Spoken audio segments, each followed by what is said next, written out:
there's been some really interesting data looking at like there's in the Philippines, and Indonesia. Where else? I think New Orleans as well.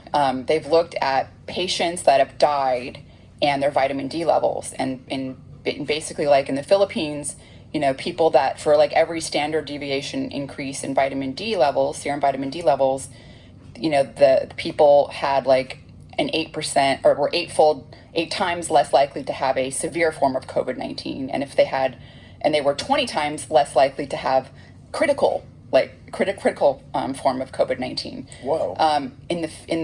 So that was the Philippines. In the Indonesia was a really interesting study where like they measured vitamin D, and this was measured in the patients. There's been some vitamin D studies also where they're like looking at, countries that have been affected the worst, and they all like have low vitamin D, and it's like, okay, well, anyways, that's a correlation. But so is this, but it's a little stronger data. In Indonesia, patients that died, almost 100%, it was like 98 point something percent of patients that died with COVID-19 were vitamin D deficient. 4% of patients that died from COVID-19 were vitamin D sufficient, or say 4%, only 4% were vitamin D sufficient. So basically they were all vitamin D deficient, all the ones that are dying. Whoa. Crazy, right? And like New Orleans had some crazy number. What would be the mechanism that would cause that? So I think all right, can we get into vitamin D? Please do. It's a big, think. Because of you, I take 5,000 IUs a day.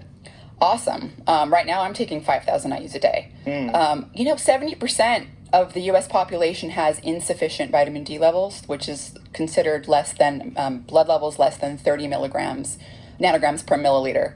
And this is something that your body can generate naturally if you're exposed to the sun on a daily basis. Yes. That's the best way to get it. It is. But the problem is that we don't go outside anymore. And, especially now. Yeah, especially now. Exactly. Yeah. Now more than ever. But what a terrible recipe, right?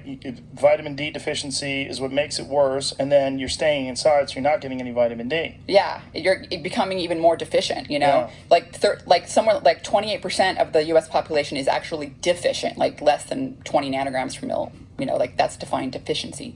So there's a lot of people in the United States.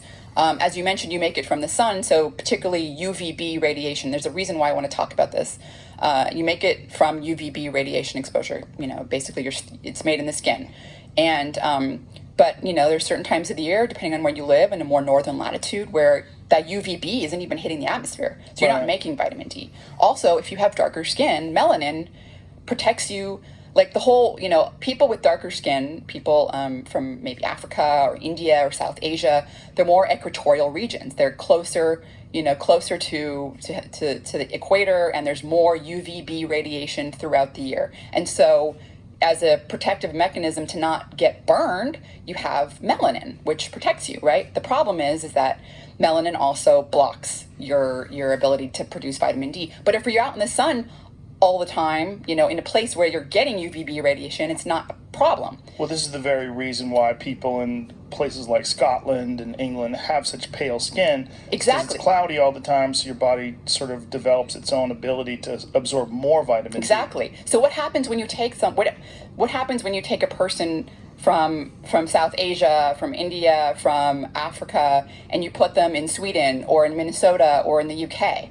And a place where UVB radiation doesn't hit most of the year, and you don't give them a supplement. What happens is they become severely vitamin D deficient, severely. And what happens when you take? I mean, you can throw this you can flip this over and say, okay, what happens when you take the guy from the UK, the Brit, and put him in Australia, like without any sunscreen or without a hat or cancer. They're gonna So I mean.